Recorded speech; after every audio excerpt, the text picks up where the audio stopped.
Di sini saya bacakan ini di BAP Anda, ini pada jawaban nomor 9 halaman 18. Ini pada BAP tambah.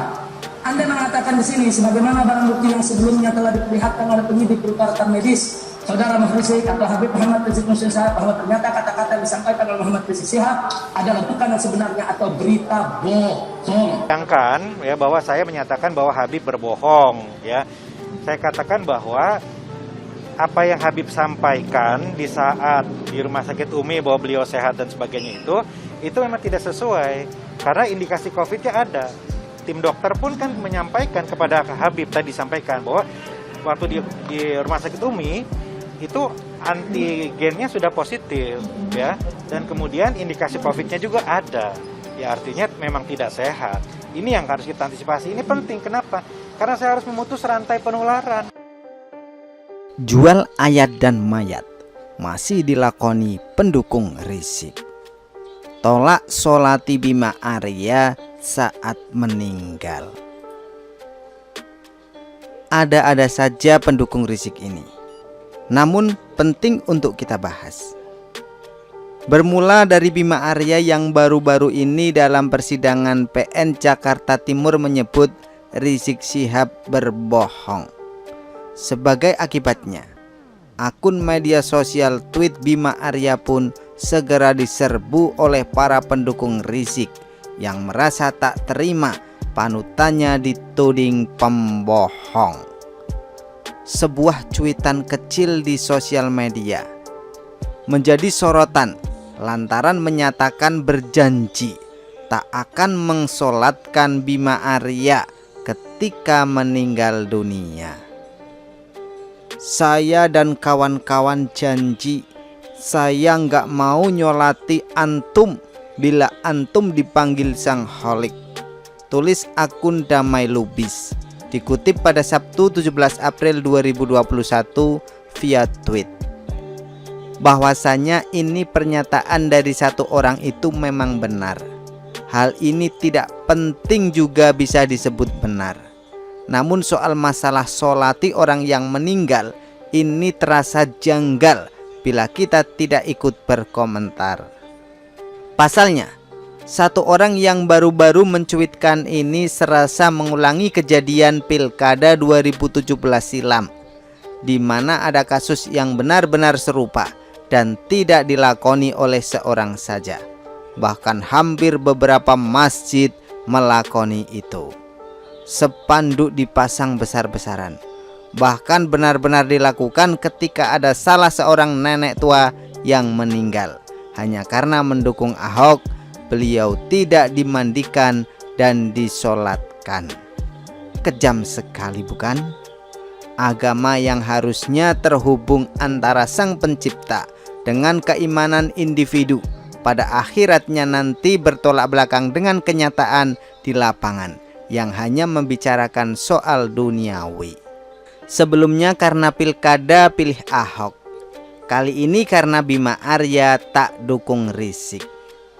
Beginikah cara pendukung Rizik mempunyai jalan pikir? Karena dengan jalan pikir seperti itu, mereka jelas-jelas mempertontonkan kesesatan yang nyata. Dan kita iakan, polisi tidak bisa bertindak dan menghukum kesesatan itu sendiri. Apakah Rizik adalah Tuhan yang harus disembah? Apakah Rizik karena menyandang gelar Habib lantas dia adalah seorang nabi? Apakah Rizik seagung itu sampai pengikutnya sangat fanatik melebihi fanatiknya dari Tuhan itu sendiri? Dia menyembah siapa? Bersujud pada siapa? Menghadap kiblat apa? Apakah pengikut Rizik benar-benar menyembah Rizik? Bersujud di kaki Rizik? Menghadap rumah Rizik sebagai patokan dia sholat? Dia mengurus duniawi yang benar-benar duniawi dari akhirat itu sendiri. Pengikut Rizik ini sudah sesat. Siapa yang menyesatkan mereka? Tak lain tak bukan adalah ustadznya itu sendiri. Lantas, apakah dengan kesesatan ini kita hanya perlu diam dan tak bersuara, menonton dan menikmati sajian cuitan kecil yang mungkin dianggap remeh sekarang? Tapi saat pilkada atau pilpres nanti tiba, spanduk ayat mayat itu akan terpampang lebar menjuntai di seluruh pelosok negeri. Misal, tidak memilih Anies, kalian kafir, murtad dari agama, tak akan kami solati kalau meninggal nanti. Begitu cara mainnya, dibiarkan, dinikmati. Itulah mengapa kita perlu mengkritisi hukum di negara kita soal tumpang tindih beragama dan kebebasan yang terlalu bebas dalam beragama, dan kewenangan mereka akan mayoritas di atas hukum yang berlaku.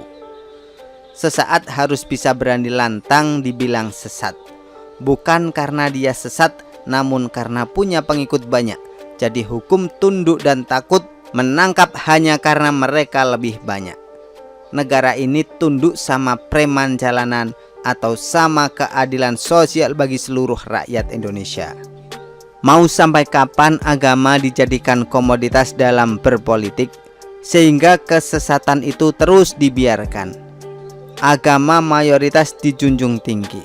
Ketika pemuka agama mayoritas menghina minoritas, dibiarkan begitu saja.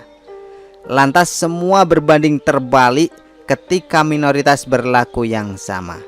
Bahkan yang sesama muslim sendiri pun ketika berbeda pilihan politik langsung auto kafir dan murtad, hingga jijik dimandikan saat meninggal. Mau sampai kapan Rizik dibiarin punya toa? Mau sampai kapan Rizik dan seluruh kelompoknya dibiarkan tampil di media, diberikan panggung besar untuk terus menggait massa? Mau sampai bangsa ini perang antar sesama bangsa sendiri? Mau sampai negara kita benar-benar pecah hanya karena perang di antara agama itu sendiri? Memalukan sekali bangsa ini ketika agama bukan dijadikan tolak ukur keimanan pribadi kepada Tuhan, melainkan kepada politik dan urusan duniawi lainnya. Satu cerita sepele yang menjadi penting dibahas karena dampaknya adalah masa depan. Begitulah kura-kura. Artikel diambil dari Syur.com, ditulis oleh Rizal. Bagaimana menurut Anda?